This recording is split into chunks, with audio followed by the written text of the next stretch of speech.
So welcome back to the channel, everyone. Triple M here, and today we're taking a look at one of the most anticipated and best reviewed dash cam for 2019. Today we're taking a look at the Thinkware U1000, and for anyone that knows about dash cams, this is one of the most premium dash cams that's available. Now Thinkware does make two versions of this dash cam, guys, one in a single channel and one in a dual channel. Now this particular one is a dual channel, so it does have the front camera and the rear camera. And the front camera records 3840 by 2160, and the rear camera records in 2K, which is 2560 by 1440. Now this does have a 150-degree wide angle lens. It also comes with a G sensor, Sony sensor, parking mode, Wi-Fi, GPS, as well as cloud enabled. So in this video we're going to do a quick unboxing. We're going to get it set up, check out image quality, check out some of the features, check out the apps, and see how this camera stacks up. Let's go ahead and jump into it.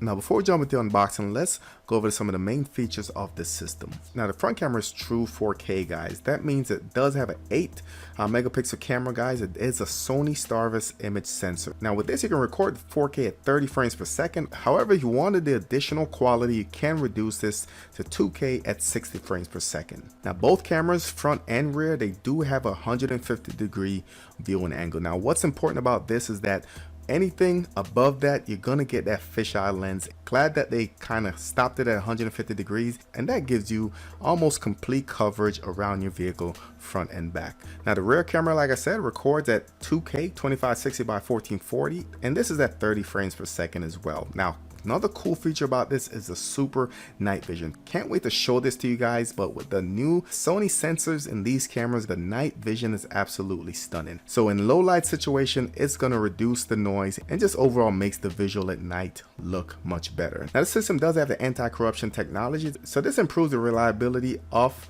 your memory card. So this greatly decreases your risk of losing footage or losing data, especially in a situation where you're involved in an incident where your vehicle is either hit, robbed, or broken into. Another cool feature is the optional parking surveillance. What this does, guys, it records events triggered by impact or motion, and these are essentially locked away. That way you won't lose that file or overwrite that file if you have the continuous recording enabled. Now one other thing before we jump into the unbox is that you do have the option to add an additional radar module to this system, and what this does is enhances the length of your parking surveillance by reducing the power. So if a motion is detected by the radar module, the U1000 switches to standby mode and prepares to save the event should an impact occur. If an impact is detected, a 20-second video 10 seconds before, 10 seconds after is saved to a dedicated folder on your SD card. When no impacts are detected, the U1000 does not save the footage and resumes the energy saving mode. So let's go ahead and see what's in the box. We do have a Thinkware quick start guide. We also have a Thinkware Cloud QR code, and you can scan this with your phone. That way you know that you're downloading the correct application. They also included a customer service information card. They also included a 12-volt power adapter, and this will plug directly into your 12-volt receptacle, and that's if you guys are not wiring directly to your fuse box. We also have a wiring harness, and this is if you guys decide to wire to your fuse box. Definitely recommended, because if you want that standby, that parking mode, you will need to have battery power run into this device while your vehicle is turned off. There we have our connection, and that will connect your front system to your rear camera. The front camera essentially is going to be the brains of the operation. The rear camera is going to piggyback and send all the information up to the front camera. Now I think we're also included a SD card. This is 32 gigabytes, guys.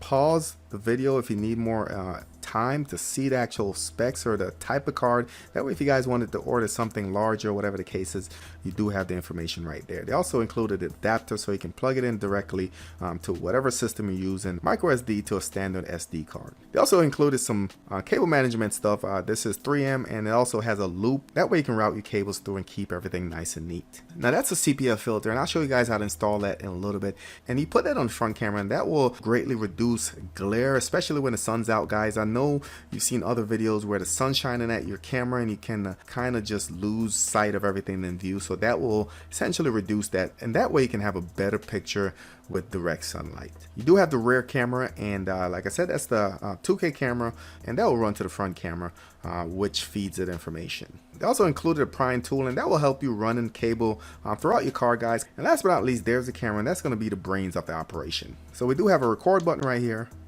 2 microphones on the side.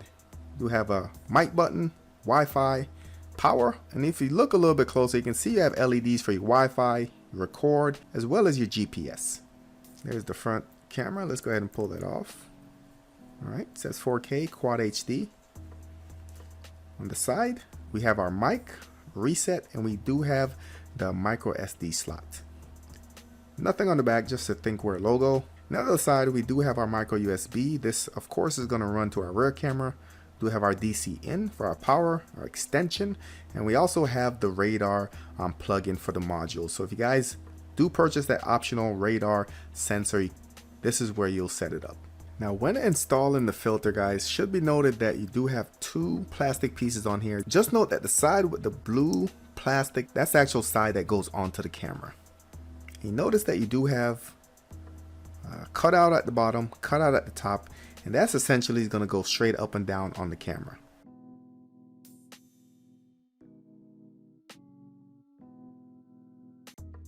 Alright guys, so the app that we're going to be using for this is the Thinkware Cloud, and you can find this in the Google Play Store or your App Store on your iOS device. Let's go ahead and launch it. First, I am going to go ahead and power on the dash cam.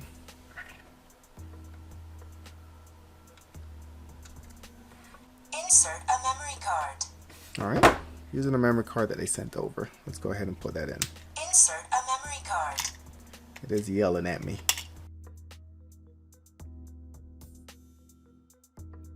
Continuous recording will now start. On your smartphone, connect to a Wi-Fi network whose name starts with Thinkware. Alright, so it's telling me that on my phone I need to connect to the Thinkware network. So let's go ahead and do that. So there it is, guys, Thinkware 33, and the password on this should be 123456789 So let's give it a shot. So Thinkware 33.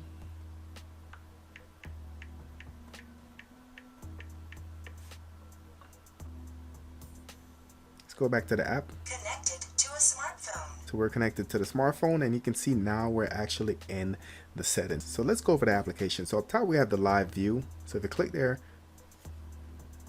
you can see I have the camera right here with my hand going up and down. So on the phone itself, you'll see that we have 2 lines. The blue line is the center of your hood, that's going up and down, and the green line is going to align with the front edge of your hood. So it gives you a nice placement. That way everything is nice and centered. Now to flip to the rear camera, you can hit the R up top.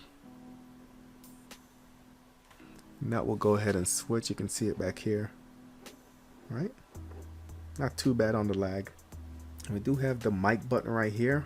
Voice recording disabled. All right, so if you guys want to turn off the voice recording, Voice recording enabled. not sure why you want to do that.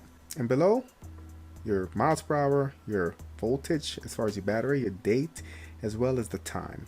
All right, so if you guys want to remove that grid or that warning or alignment, you can go ahead and just hit that up top. All right, so I'm gonna go ahead and put that back, hit the back button. So that was the live view. You do have a notification right here, and that's to sign into the Thinkware cam. Some features are disabled by default, but I am gonna go ahead and sign up here in a second. All right, so we do have our file list. So when you guys record, let me go ahead and go into that. So you do have all your recordings saved right here, and you can access them via the actual application. So you have a continuous incident, motion detection, parking incident, manual recording, as well as downloaded videos. So let's go to continuous. We should have a couple things in here. So I like how they do their recordings, guys. So if you in all, you can see it does have the front and the rear, but you can isolate it by front or rear. So if I go to front, you can see I have the recordings right here, and at the end there's an F. Same thing for the rear, guys, but on the end there will be an R. So if I click on that, you can see the recordings right there. All right, so you do have all the incidents right here, guys. So this could be for me just moving the camera too hard. It thinks it's an impact. So if I click on it right here, you can see I'm moving the camera and it thinks something's going on. All right, so that's pretty cool how everything's laid out there. Now up top you do have the edit icon. So if you guys want to delete something, just hit it. Then you can select whatever you want to select, and you can go ahead and delete it. So this is where all your files will be saved, guys. However, if you want the 4K video, you want to go ahead and remove the SD card and plug it into your computer. Alright, so that was your file list. Let's go over to Dashcam settings. So here you do have your memory card, so let's click on that. Do have your memory partition, and does have it set to continuous priority. So if you guys want to change that, you can go ahead and do that. You do have incident, parking, manual, as well as driving mode only. You do have the option to format your SD card, so if you want to do that, you can go ahead and do that. And further down, the override options. Next, you have your camera settings. So resolution for front is set to 4K, 30 frames per second. Rear is set to Quad HD, 30 frames per second. Click on the drop down, you can change that. So can change the front to Quad HD at 60 frames per second. If you guys want that great detail, you can go ahead and change that as well. Or you can set it to 1 channel for the front. Those are the options for recordings. Like I said, 4K is nice, but sometimes if you have that higher frame rate, you do get a better quality picture, especially when you need to zoom into something.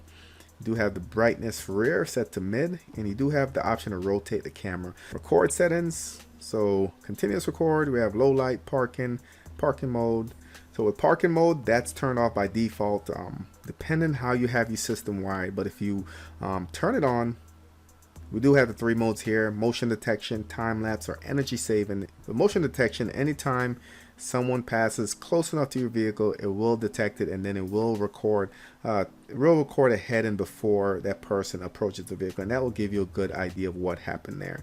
Time lapse will be continuous recording, but however, it's only 2 frames per second, so we'll demo that in a little bit. And last but not least, we do have energy savings, and so energy saving, everything essential will be turned off, guys. However, if an impact is detected, it will go ahead and record ahead and before the video as well. So everything's buffered right now. So right now we're just going to set it to motion detection. So now we can set our impact sensitivity, our motion sensitivity, a record timer, and battery protection. You want to have that on if you're hardwired into your vehicle, guys. What is saying that, hey, you can use my battery until you hit a certain volt where it's safe enough where my car will be able to start. So you want to look at this carefully, be overcautious, err on the side of caution, but usually 12.1 volts should be enough to get your car started. Now it does have the same thing for 24 volts. So with these voltages, guys, if it drops below that, what it'll do is just disconnect the camera, and that way your battery will be preserved. So wintertime protection, if you guys are in a cold climate, you can go ahead and set that.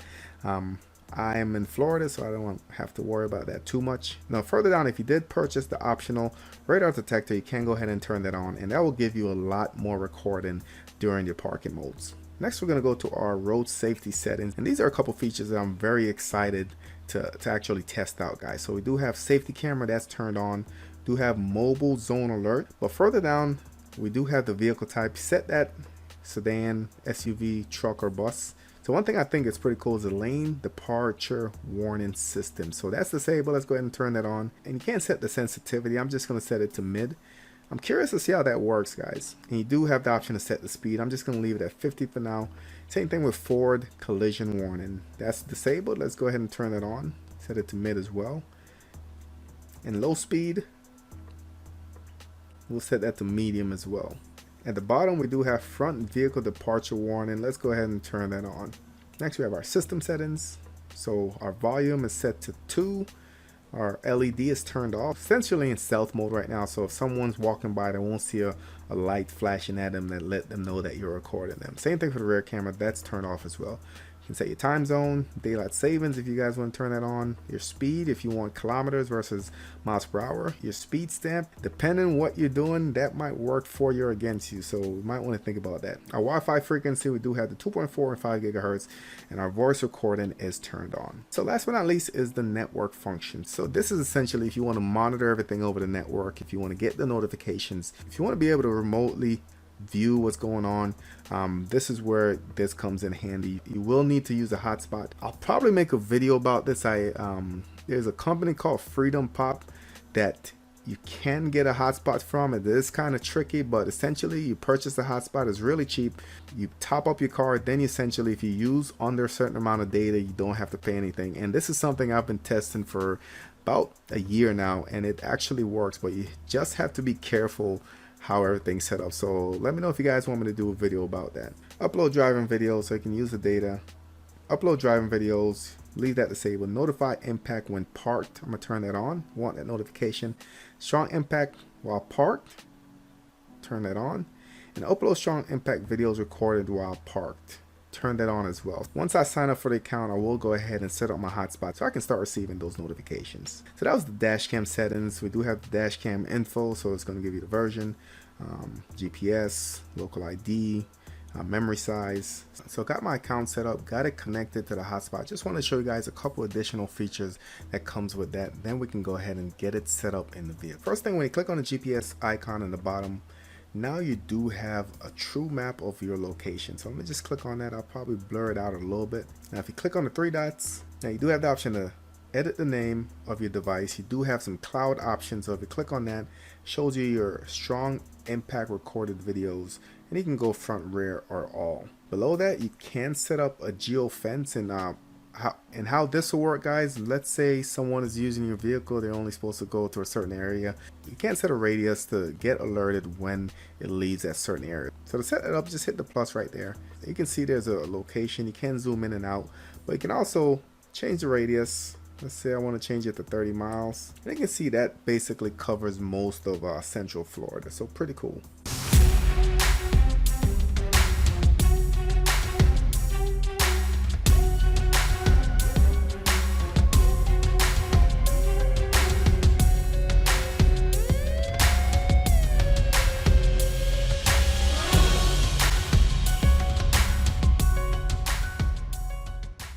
So as I mentioned before, there's a couple ways to get this installed in your car.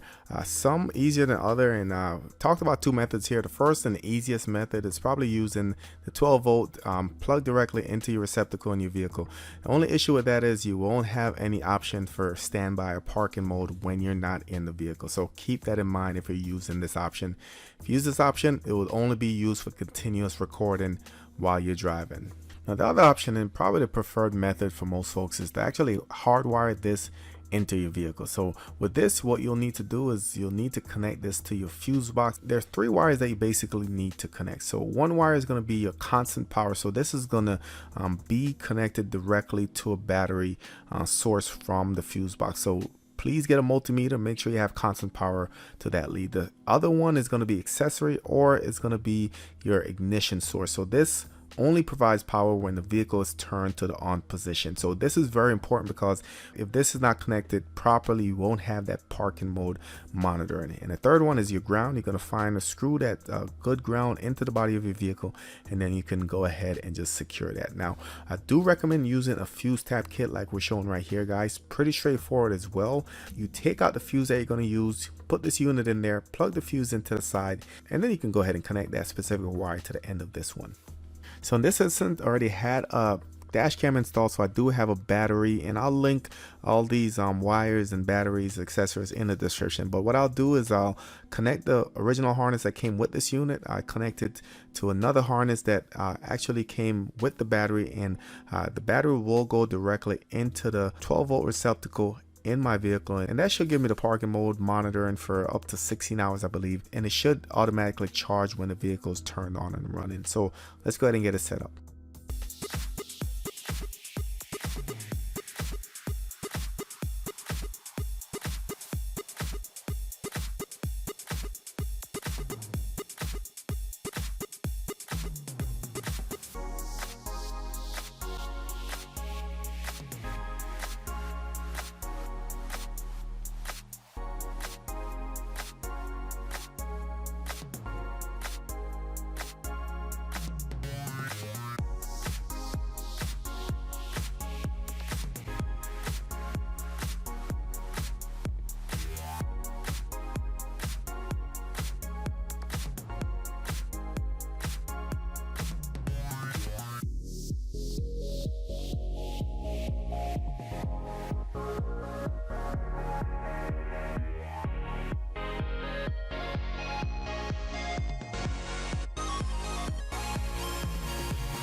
So I was very impressed with the picture quality of this camera. So some of these videos I showed on purpose because it had direct sunlight, and the combination of the CPL filter with the actual image sensor of the camera just didn't have any issues dealing with the sun, guys. So right here, sun's directly in the camera, didn't distort the picture, didn't make the picture go dark, and you can see everything still looks good, everything's still in focus. I can still see those license plate and the sun is shining directly at me. So that's one of the biggest takeaways from these videos, guys. This camera handles the bright sunlight with no issues. Low light situation is no difference, guys. You can see right here, everything looks clear, no sun in sight. However, we do have a slight overcast, some clouds.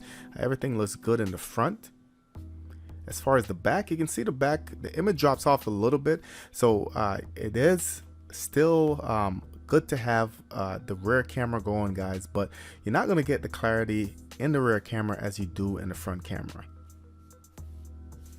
Remember, this is 4K at 30 frames per second. Here's a nighttime shot, and this is just downtown. You can see this picture looks beautiful, guys. You can see the people walking, great details. You can make out the signs. If a license plate approaches you, it looks good. The rear camera is also doing pretty good. Not as good as the front camera, but that's expected with the quality of the front camera. So here we are, 2K at 60 frames per second in the front. Remember, that's an option, guys. It's going to give you a smoother video. Same thing in the back. We are filming at 2K, but in the back it's always going to be 30 frames per second. And you can see the image quality right there. So the front camera just has a better sensor, in my opinion. It picks up everything a lot better, more vivid, and a lot smoother, in my opinion. This shot right here is a sunrise. You can see it's really bright up there, but not affecting the picture quality as well. Here we are on a perfect day, and look how clear and smooth that image is. So this is the ideal condition. This is what you're going to see most of the time, guys. You can see everything looks pretty good, and overall just really impressed with the 2K as well as the 4K from this camera. So here's a night shot. This is a 2K at 60 frames per second, or late evening, I should say. So just an idea of what you're going to see. It's very similar to what you're getting on the 4K. During parking mode, event detection recording 2 occurred. Continuous recording will now start. So I love the announcement that this camera gives. It'll let you know if you have an impact during the parking mode. If anything happened, it'll let you know. And also, if you do have the mobile connected, it will send you a notification. So parking mode, this will send to time lapse, and you can see the cars coming in at a slower frame rate. And what this does essentially is just preserve your battery a lot longer. Here's another shot. All right.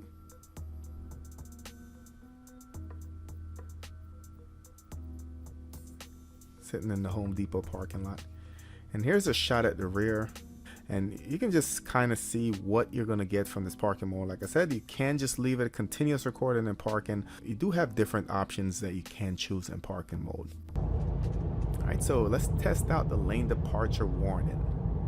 All right, there it goes. You hear that little click click.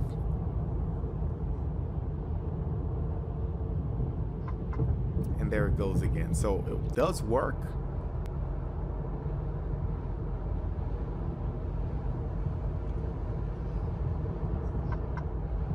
And it works whether you're switching lane or you're drifting off, which I guess it's what's expected. Unless it's wired into your vehicle, let you know when you're hitting the signal. It won't actually know when you're trying to change lane or where you're drifting off. Here's the forward collision warning. All right. There it goes. So of course you can set this to certain speeds or distance or sensitivity. There we go again, and this works for both the front camera as well as the back camera. If someone's getting too close behind you, it will warn you as well. So overall, very impressed with this camera, guys. The quality is awesome. Daytime, nighttime, direct sunlight, whatever the case is, this camera performs really well. So big shout out to Thinkware again for sending this out for me to review. I will be putting links in the description where you guys can go ahead and pick it up. Also, I will be putting some of the different accessories that you might need to get this set up depending on your configuration. If you guys have any questions about this, drop it in the comments section below. As always, don't forget to hit the thumbs up on this video, share this video if you think it might help someone. Thank you guys for watching, and I'll catch you on the next one.